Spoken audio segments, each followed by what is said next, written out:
societe akenshi tuzi ko umugore uhohoterwa, umugore ufite umugabo umubangamiye ari wa mugore ukubitwa amanywa nijoro, muri societe batuka, muri societe nyine akabaye kose abantu babizi ngo aya mugabo arakaze yinjiramo n'ibintu niko tubizi. Ariko mu by'ukuri ngiye kubabwira muri iyi video ibintu bigera kuri 6 byica umugore ubana n'umugabo, amarangamutima ye akamungwa, handi ubana n'umuntu mwabanye mwashakanye mukundanye ariko ukababara, handi ugira n'isoni zo kugira ubibwira, kuko iyo ugiye kukubwira ahita akubwira ati hari inkovu ufite se, nyereka aho yari yagukubise ijisho, harubwo ryabyimbye se, haruguye gukuyemo amenyo se.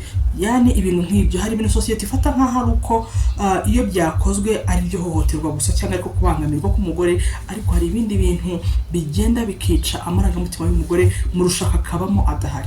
Nkubitsa ko urugo rwiza n'umugore mwiza, iyo amarangamutima y'umugore yapfuye n'urugo rurangirika. Ni karibu rero twabaye kaza butiganiro cy'uyu munsi, ni kuri Shusho TV channel y'umuryango. Kora subscribe twiyungaho tuganira ku nsanganyamatsiko zigiye zitandukanye zivuga ku biganiro byubaka umuryango nyarwanda, ahanini nibyo twibandaho. Uyu munsi rero tugiye kwibanda ku bintu 6 byica amarangamutima y'umugore cyangwa se byica umugore mu rushako emotionally, kuri rwa rwego apfiramo imbere akababara ku buryo aje no kunyegera ngo ati Shusho mfite ikibazo, ndamutse muzi nafata umugabo ko tubona ari inyangamugayo, ko tutamuzi n'abandi baza basakuza barwana bagira gute ko nta ntambara za byacitse ziba mu rugo, ahubwo ntabwo uri kubeshya.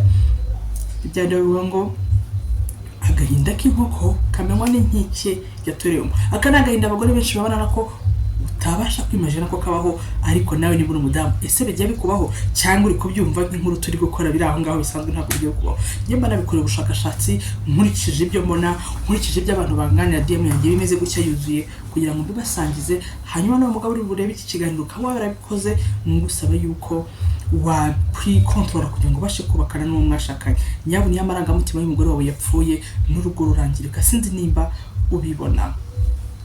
Ikintu cya mbere ni uguhora ushaka impamvu ku mugore wawe. Umugabo ubana n'umugore we buri munsi agahora amushakaho impamvu iri negative, kandi uraje usanze amavuta ateretse aha, kuki amavuta ateretse aha, ntabwo agombaga kuyakura, iyo wicara iyo uhakura bari kubiki. Donc akantu kose umugore akoze umugabo ntagaha agaciro ikiza cyakozwe, ahubwo ahora buri kana ashaka aho urukweto ruri, ashaka akantu ari bumuhurire kugira ngo amusitareho. Ibyo bintu byica amarangamutima y'umugore kuri rwa rwego bituma ashaka kubaho perfect, kandi muri ubuzima turi mu isi nta muntu perfect ubaho. Iyo umuntu rero ari mu kinyarwanda kizavuga kwiyorobeka, iyo umuntu ari kwiyorobeka ntagakora ibintu mu buryo bwe, ntabwo asohora amarangamutima ye, azi ko ikintu cyose ari buvuga ati aha urashaka hiki. Muzabicunge, ushaka kubwira umugabo ukamwandikira ka message cyangwa ukamuhamagara ukamubwira baby sheri I love you, agatubwira ati urashaka iki madam, ntabwo yemera kukubwira ko gukunda. Iyo umuntu ahora gushakaho impamvu n'ikiza ukoreze agira ngo hari ingurane yacyo ushaka. Ibyo bintu rero byica amarangamutima y'abagore benshi cyane mu rushako, kandi icyo kiri umuntu ari kubabara ni we wenyine ubabara, ntabwo ashobora kuza kukikubwira ngo umwumve. Yanda kubwira ngo ko nta kwatagukubise ko tutigeze twumva induru zivugwanye. Ibyo iyo ni imiteto niko zubaka, nta bya niko zubakwa. Amarangamutima y'umuntu ni ikintu gikomeye cyane, iyo cyapfuye ibindi byose birangirika bita umurongo. Ikintu cya kabiri gisenya umugore cyane, kikagiza amarangamutima y'umugore cyane mu rushako, ni uguceceka k'umugabo we, especially igihe hari ibyo batumvikanyeho. Umugabo uvuye mu rugo cyangwa se uratashye mu rwari ikintu mutumvikanyeho n'umugore, hari nikosa ashobora kuba yakora cyangwa ari ikintu bitakoze neza, nko gukoresha amafaranga y'urugo nabi n'ibindi bigiye bitandukanye. Noneho she decided kukubwira ngo iki kibazo kimeze gutya na gutya, wise kakimyatu wisuceceka uramwihora. Ibyo bintu birabaza cyane kuri rwa rwego umugore atanya kumva afinga giti, yumva icyaha kimuhama, agarese naba namubwiye nabi, ese namuhaye namutumye yambara imyenda idateye pasi kandi ari inshingano zanjye. Ibyo bintu bibangamiye abagore benshi kuri rwa rwego, umugore asigara ati basi navuga amenye ikimurimo. None abagabo bameze gutya, iyo ari guceceka habaye ikosa kugira ngo babiganireho. Nyabona mu rugo ibintu bitaganirireho ntabwo biba byarangiye, aho kugira ngo baganire kuri cya kintu bagisolving out, umugabo ahita akicecekera akajya yinjira mu nzu mukamera nk'abaturanyi bakurya na kuno nk'abantu nyine nk'ibihugu biri mwihangana, mukamera nyine nk'abanzi kandi muri mu rugo rumwe. nimba ari ibyo no kubishyira mu rugo za affection rwa rukundo bitabijya ku ruhande ukamera nkaho utamwitayeho. Ibyo bintu bibabaza abagore cyane ku rwego ruri hejuru. Nimba ikibazo cyabaye cyaba cyaturutse ku mugabo cyaba cyaturutse ku mugore, you are not in competition. Ntago muri gukompeta ngo murebe ngo ninde wabiteye indi utabiteye, uwabiteye abona amanota make yawe utabiteye abona amanota menshi. Muri mu rugo muri kubakira umujyi umwe, mugomba gushyira hamwe mugasolving out ikibazo gihari, hanyuma mugakomeza ubuzima, mugakomeza kuryoherwa n'urushako. Ndakubwiza ukuri ko urugo rwishimye ni ijuru rito, kandi urugo rumeze nabi ni ukuzimu hano ku isi, ni ukuzimu. Nta kintu kibi kibaho nk'urugo rubi iyo rwagize agahinda, rwagize imibaro. Mbega urugo ntabwo ari inzu si televiziyo muri kubona inyama yanjye sura urugi. Urugo ni hagati yawe mugore nawe mugabo. Ntabwo nakora subscribe wa mugore we. Nyuma y'ibibiri tumaze kuvuga, nimba uri kudukurikira, ni ikihe kintu cyaba kibangamira amarangamutima yawe kuri rwa rwego wicarana nabyo ukababana nabyo, ariko ukabona utabona n'ukuntu bigira umuntu ku buryo ushaka kumbwira ko ati ntabwo ko bitaraguhahira kugura ibi na biriya, ariko emotionally waraboze, warashize. Ikindi cya gatatu kibangamira umugore mu marangamutima ye agakonja mu rugo kajya mu ntahari, nicyo bita over controlling. Mugabo uri gukabya, uri kurengera gukontrola umugore wawe kugeza no kuri rwa rwego ya noti 500 wamuhaye ushaka kumenya ngo yahashyemo iki, yasaguye mangahe, kuki wamuhaye 5 akaba yaguze ubugari, ku buryo ajya gusohoka mu nzu kamubwira ati babe ntago biri mu zina ry'urukundo. Hari ukubwira ati sheri ndifuza ko wambara akaga kwetu ukajyana n'akagasakoshi bitewe na event tugiye muri kirori tugiyemo n'abo batumiye, bino ndabona byaba good. Aho ngaho biri romantic. Hari ukubwira ati madam nudasohoka utambere rukweto ntabwo biruvemo, ugomba kwambara rukweto nirwo nshaka, iriya kanzu ambara iriya kanzu. Hari umuntu uba overreacting, reacting ku rwego rukabeje kugeza ubwo umugore avuga ati kubona arabaye madam we nkamuha ubuzima bwanjye nkemera ko ambera umutware.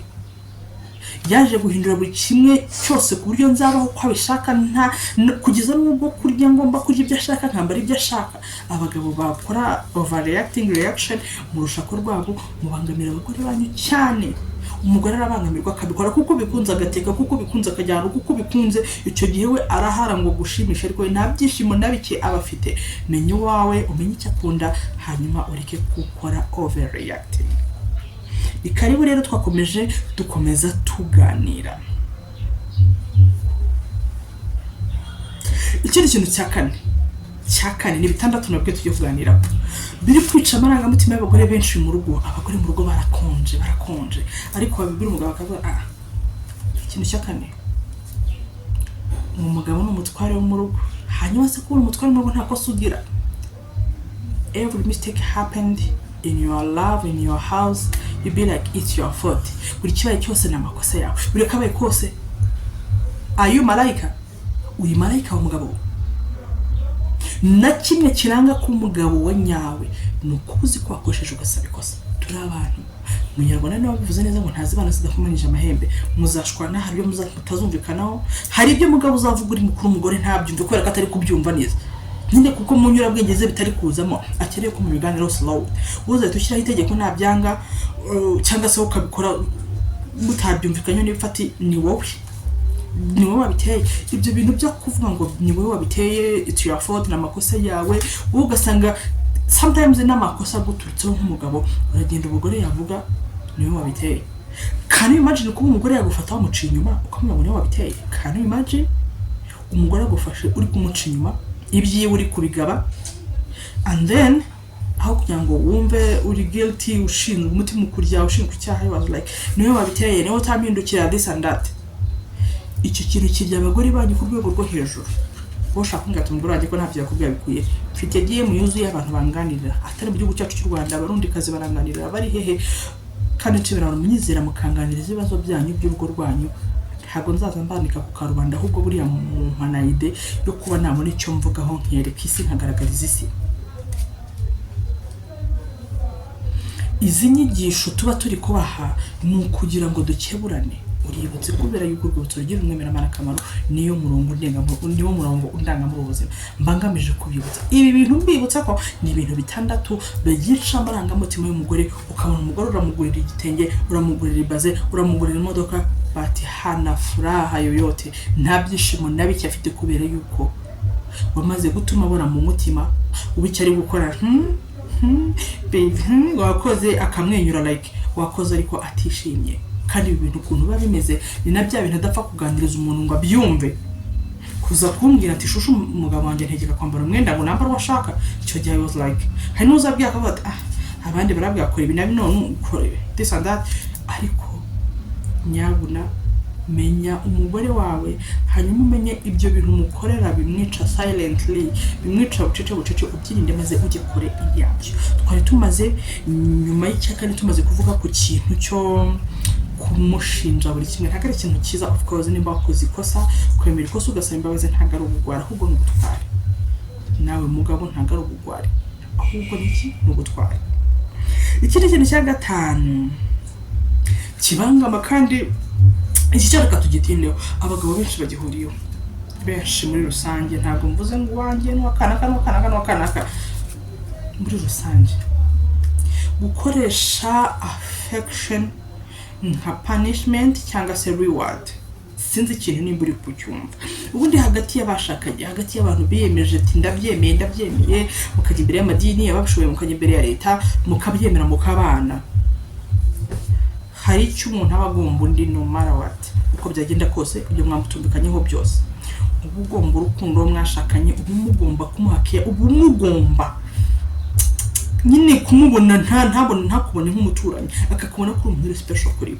Ariko abagabo benshi iki kintu bakigwamo, ugasanga nimba yashwanye na madama kwa kwihagararaho, kwa kanga kuvuga affection yose akahitamo hana, akamara n'icyumweru n'ukwezi nta affection mu rugo, babana nk'abajerani batumvikana, babana nka mutekano n'umuntu wabuze umudugudu bacembana.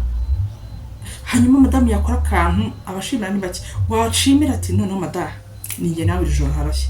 Ntari wati gukoresha affection cyangwa se gukoresha uburyo ki ubanira umugore wawe bikwiriye by'urukundo mu rugo. Abagabo babikoresha nka reward cyangwa se nka punishment, mubabaza abagabo banyu ku rwego ruri hejuru. Kandi igitangaje ni kimwe, nuko umugabo we aba yifuza waba urwaye, rushaka urwaye umutwe, ibindi ntabwo birwaye, ugomba kuba uri tayari. Ariko umugabo mugira akantu mukoraganaho gato kidogo, atavuze acecetse, yaguciye amazi, yakwihoreye aguha punishment. Abagabo mukora icyo kintu nka punishment, mwimana affection nka punishment cyangwa se mukayitanga nka reward, ntabwo bikwiye kubera ko ibyo bintu byangiza amarangamutima y'abagore banyu. Nizere ko turangije cyangwa se dusoje kino kiganiro cyacu. Wakoze comment, subscribe, like na share, ni ingenzi cyane kugira ngo dushyigikire mutwiyungeho mu 12 mumaze kutwizereramo. Wenda hari igihe video tuzayireba mu gihe runaka turi kuvuga ngo 100 byageze, 50 byageze, muze twubake umuryango. Jya ukora share icyo ngusabye, ukora comment, usubire nyuma muri video zabanje, udushyigikire. Ni kuri channel y'umuryango Shushu TV. Mbe muri ibintu bitandatu tuvuze wa madamu we inshuti yanjye, ukaba ugeze kuri munota wa 13 n'amasegonda 20. Hari ikintu umugabo wawe baragukora cyangwa ari kugukorera none ukaba uri kugicamo silently, ubucece ku buryo ushobora kukibwira umuntu akakwita gusa ko ati ntukubitwa baraguha iposha ariko mu mutima warashize. Tugurira muri comment cyangwa ngo muri comment bikumbangamiye, nimero yanjye ni 07831728 uranyandikira tukaganira. Sifite byinshi byo gutanga ariko amatwi yo kumva n'akantu ko guhumuriza byo ntabwo nabibura. Ndabakunda cyane, ni kuri channel y'umuryango Shushu TV. Thanks for watching.